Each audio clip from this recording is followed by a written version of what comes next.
Dear students, today we are going to discuss about pairs of intersecting and parallel lines. In the previous video, you have learned about various types of related angles and their special properties.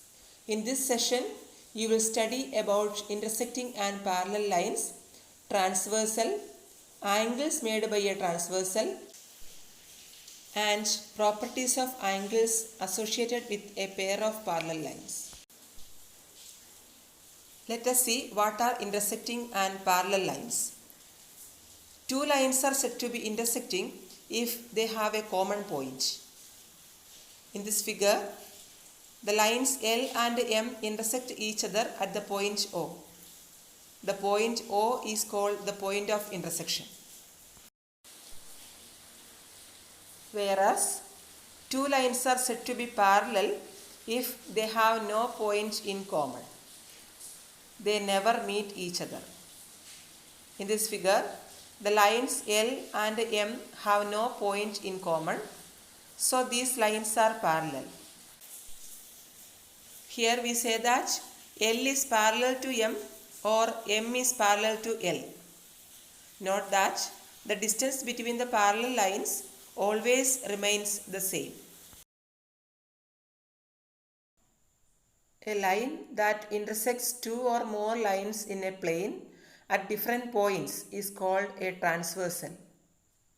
In this figure, the line P intersects two lines L and M at different points.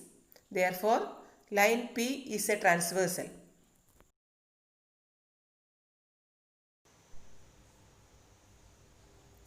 Types of angles formed by a transversal with two lines.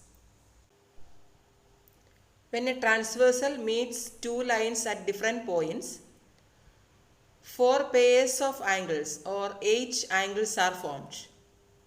For convenience, we have named these angles using the numbers 1 to 8. The angles which are formed interior to the lines L and M are called interior angles. In this figure, angle 3, angle 4, angle 5 and angle 6 are interior angles.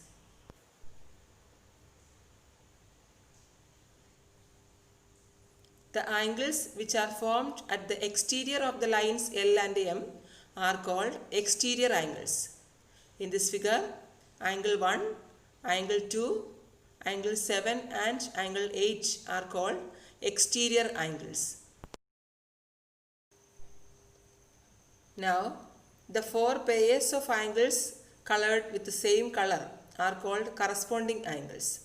That is, angle 1 and angle 5 are corresponding angles. Angle 2 and angle 6 are also corresponding angles. Similarly, angle 3 and angle 7, angle 4 and angle 8 are also corresponding angles.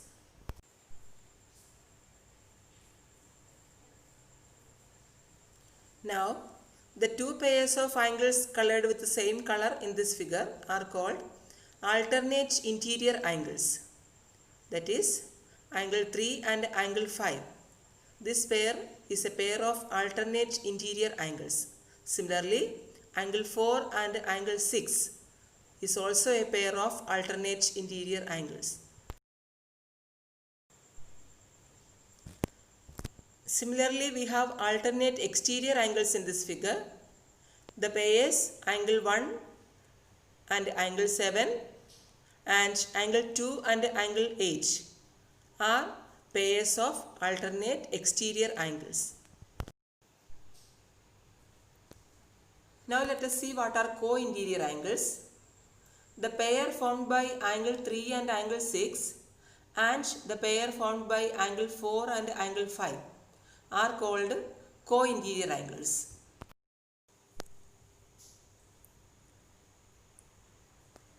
When the angles are made by transversal with two parallel lines, they follow some special properties. The first property is each pair of alternate angles are equal. They may be interior alternate angles or exterior alternate angles.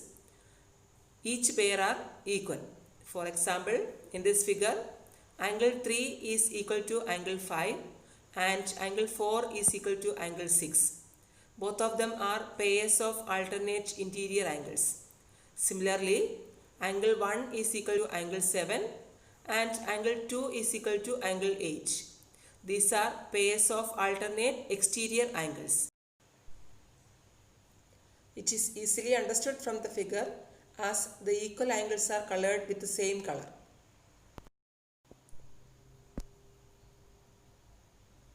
The second property, each pair of corresponding angles are equal. In the figure, angle 1 is equal to angle 5, angle 2 is equal to angle 6, angle 3 is equal to angle 7 and angle 4 is equal to angle 8. All these are pairs of corresponding angles. The third property, each pair of co-interior angles are supplementary. We know that if a pair of angles are supplementary, their sum is 180 degree. In this figure, angle 3 and angle 6 are co-interior angles. Also, angle 4 and angle 5 are co-interior angles. According to this property, angle 3 plus angle 6 is equal to 180 degree and angle 4 plus angle 5 is equal to 180 degree. That is, co-interior angles are supplementary.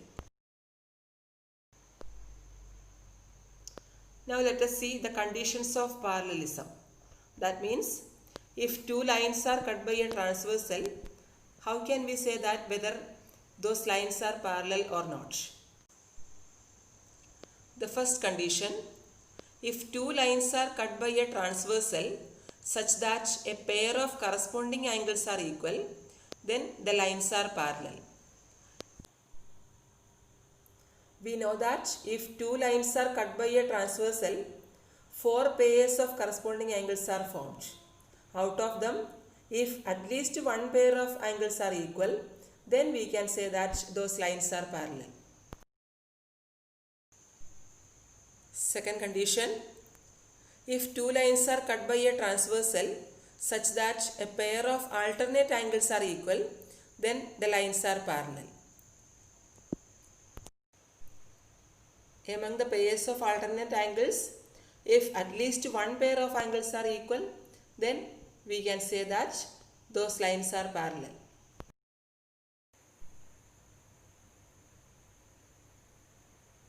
The third condition is that if two lines are cut by a transversal such that a pair of co-interior angles are supplementary, then the lines are parallel.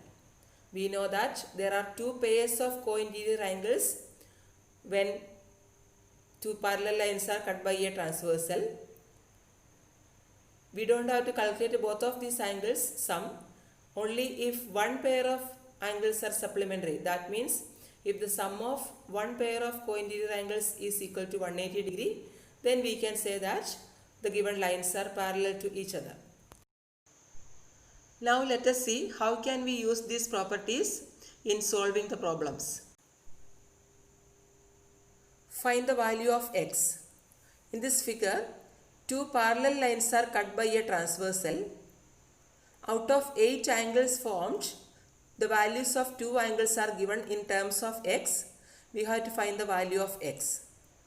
Now, consider the angle which is vertically opposite to 3x plus 30 and name it as A.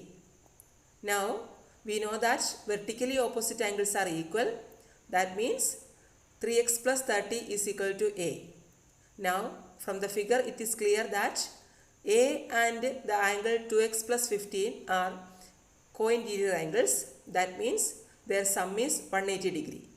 That means 2x plus 15 plus A is equal to 180 degree, or 2x plus 15 plus 3x plus 30 is equal to 180 degree. It is an equation in x. By solving this equation, we can find the value of x. By simplifying, we get 5x plus 45 is equal to 180 degree and 5x is equal to 135 degree, which implies x is equal to 27 degree. So the value of x is 27 degree.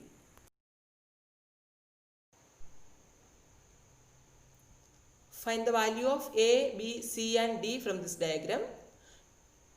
Two parallel lines are cut by a transversal, and out of the 8 angles, one angle's value is given and other 4 angles we have to make. So in this figure it is clear that angle C and 75 degree are corresponding angles. We know that corresponding angles are equal. Therefore C is equal to 75 degree. Now angle A and 75 degree form a linear pair. We have already learned in the previous video that the sum of angles in a linear pair is 180 degree. That means A plus 75 degree is equal to 180 degree. Solving it, we get the value of A as 105 degree. Now angle B is vertically opposite angle to 75 degree. Therefore angle B is equal to 75 degree as vertically opposite angles are equal. Now angle A and angle D are alternate exterior angles. We know that alternate exterior angles are equal. We have already found the value of A as 105 degree. Therefore the value of D is also equal to 105 degree. So we have got all the values. Angle A is equal to 105 degree, angle B is equal to 75 degree, angle C is equal to 75 degree, and angle D is equal to 105 degree.